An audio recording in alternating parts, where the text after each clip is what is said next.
Okay, I'm going to record the analysis of Where the Red Fern Grows, chapters 7, 8, and 9. We're going to see a lot of the development of the character of Grandfather in these chapters, and a little bit more about Billy in these chapters. On this first page here, we have two of our vocab words, wily and woe. And we also see Grandfather being a very compassionate figure in his life, in Billy's life. We're saying, well, he'll have to do something about that. Grandpa's going to try to help him out whenever he can. Next page here, we have bore and gouge, just two of your vocabulary words.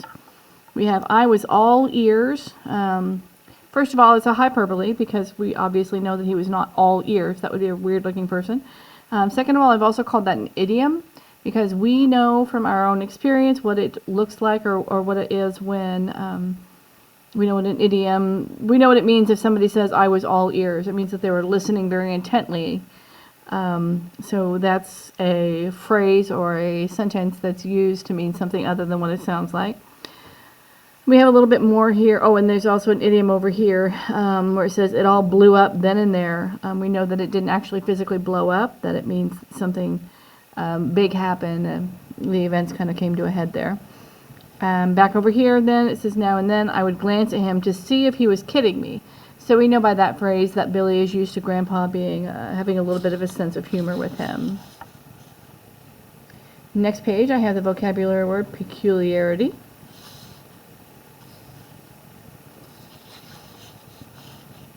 On the next page, we have a simile here. It says, Papa's words perk me up, just like air does a deflated inner tube. So that's a simile. The Papa's words are being compared to air being put into an inner tube or tire. So we know that Papa's words are ones that are making him feel good. Next page, we have the vocabulary word deliberately. Page after that, we've got a couple examples of figurative language. First, we have a hyperbole right over here. It says it scared me half to death. Well, obviously, it didn't scare him that much. He just means it scared me a lot. But it's a lot more interesting to say he scared me half to death. The next page, it says Mama came flying out. Well, Mama's not flying, obviously. We know that that means that she came out really fast to just kind of see what was going on there. So those are both hyperboles. We have a simile over here. It says, like a cat in a corn crib, she sneaked up from behind and sank her needle-sharp teeth into the coon's back. So the girl pup is being compared to a cat in a corn crib in the way that she's acting. The next page over here, it says, something busted loose inside me. We know that nothing physically came loose inside him. It just kind of means that all of a sudden that was it. That was what made him break down and start crying. Next page, we have two vocabulary words. This is tied. I told how my dogs had tied into the coon. This is not the same kind of tied as tied your shoes. Be careful which definition you use. And over here on the next page, we have the word vicious for you to look up. The sisters' eyes on this page are being compared to big blue marbles. We know that the sisters have big blue eyes. There's not a lot we learn about the sisters in this book. But we do learn apparently on this page that they have big blue eyes.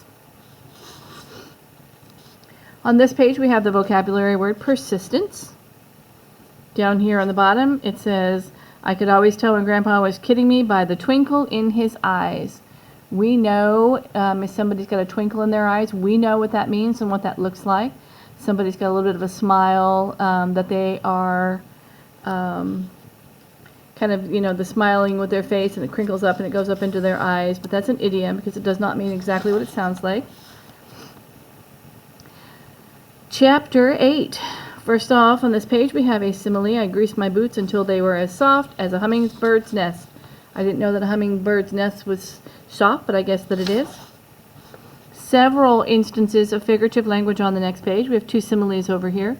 This one says it made me feel just about as big as our old red mule. And this one is all stretch out and limber as a rag. So if you think about a rag and how limber it is and how easily it flexes, that makes sense. The next page over here has, this is an example of the literary element called foreshadowing. It'll be dark and anything could happen. So that gives us the impression, like, from the time that we read this on, we are trying to figure out what is going to happen. The next page, we have, first of all, the vocabulary word. Here's the word crude, the crude trick. Make sure you get the correct definition of that word. We have two similes. All around me, the tall sycamores gleamed like white streamers in the moonlight. Very, very pretty image there. And over here, it says, my throat felt like it had been tied in a knot. Another nice image on that page of what it feels like. You know what that feels like when you're trying not to cry or be upset, and you can feel it up in your throat. This one I marked as imagery. Okay, so we have imagery noted on this page over here where it says a big grinning Ozark moon had the countryside bathed in a soft yellow light. Beautiful image.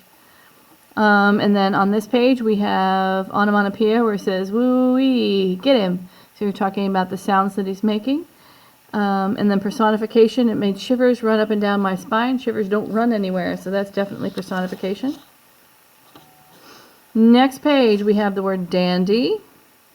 Make sure you get the correct definition of dandy. Watch your context here. And a simile on this page says gleamed like thousands of tiny white stars.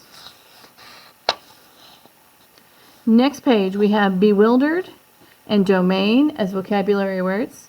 We have a simile over here. It's saying something makes somebody feel like a king in his own domain. So make sure you know what that one means.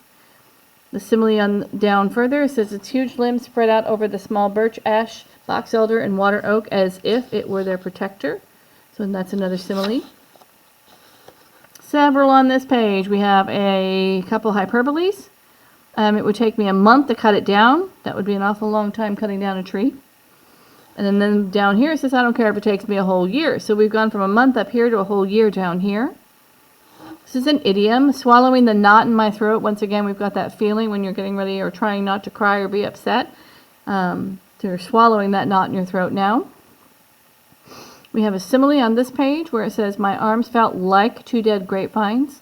My back felt like someone had pulled the plug out of it. Both of those are similes in the same sentence. And over here we have my back screamed with pain. Obviously our backs don't scream, so that is definitely personification. Next page, we see Billy, some of his character developing here.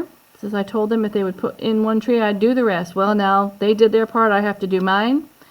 And Papa over here is agreeing with his son and allowing him to do something, even if it sounds a little bit crazy.